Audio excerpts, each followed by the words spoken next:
সকলোলৈ মই শুভকামনা জনাইছোঁ। নৱ প্ৰজন্মৰ বন্ধু বান্ধৱীলৈ যিসকলে অহা 15 তাৰিখে তৃতীয় শ্ৰেণীৰ পৰীক্ষাৰ বাবে পৰীক্ষাত অৱতীৰ্ণ হ'ব।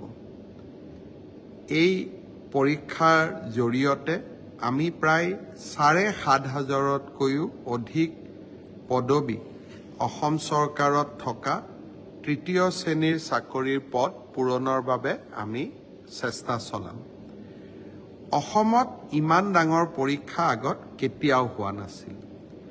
11 লাখ ছাত্ৰ ছাত্ৰীয়ে 15 ছেপ্টেম্বৰত পৰীক্ষাত অৱতীৰ্ণ হ'ব। মই অলপ আগতে লিষ্টখন চাইছিলোঁ।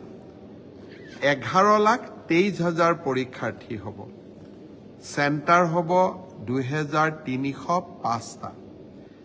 যদি আমি মেট্ৰিক পৰীক্ষাক চাওঁ, মেট্ৰিক পৰীক্ষাই হ'ল অসমৰ সকলোতকৈ ডাঙৰ পৰীক্ষা আৰু বেছি ছাত্ৰ ছাত্ৰীয়ে পৰীক্ষা দিয়ে।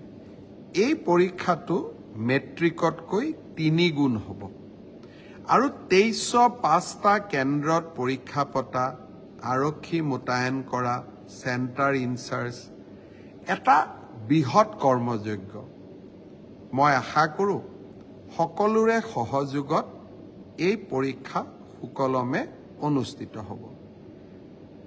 কোৱাৰ প্ৰয়োজন নাই, কিন্তু তথাপিতো আকৌ এবাৰ কৈছোঁ যে আৰক্ষীৰ পৰা চিভিল প্ৰশাসন সকলো সচেষ্ট হৈ থাকিব। কোনো পৰীক্ষাৰ্থীয়ে যাতে কোনো কাৰণতে অসৎ উপায় অৱলম্বন কৰিব নোৱাৰে। মই আকৌ কৈছোঁ, মেৰিটত মই চাকৰি পাইছোঁ ক'ব খুব সহজ, কিন্তু মেধাৰ ভিত্তিত পৰীক্ষা পতা কিমান কঠিন কাম তাক আমি আজি পদে পদে উপলব্ধি কৰোঁ। 2305টা চেণ্টাৰ, 11 লাখ পৰীক্ষাৰ্থী, 11,23,000 পৰীক্ষাৰ্থী, ৰাইজে সহযোগিতা কৰিব যাতে এই পৰীক্ষাটো আমি সুন্দৰ আৰু সুকলমে সমাধান কৰিব পাৰোঁ।